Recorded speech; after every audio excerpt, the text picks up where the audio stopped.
atıp gitti.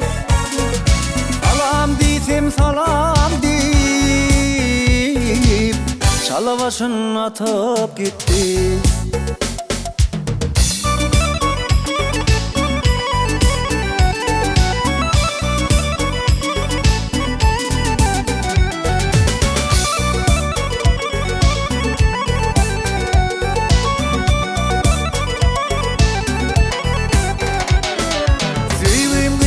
Demek için yüreğimden meyildim,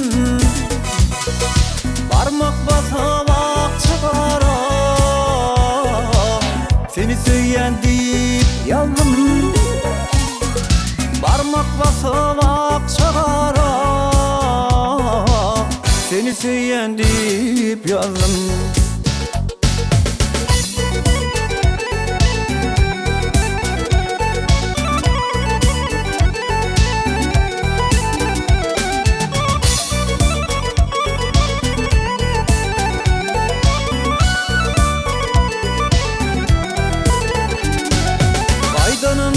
Sol gülülgü hatı okap bolup gitti. Onu görüp menin yüreğim parlanıp kalıp gitti. Onu görüp menin yüreğim parlanıp kalıp gitti.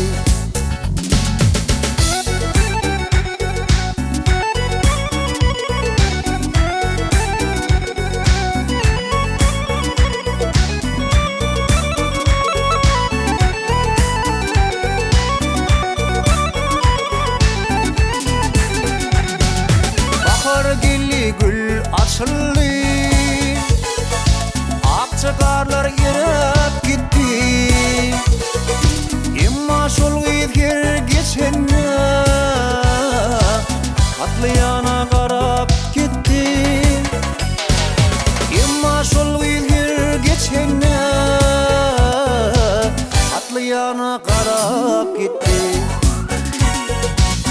Onu görüp men yüreğim kalıp gitti.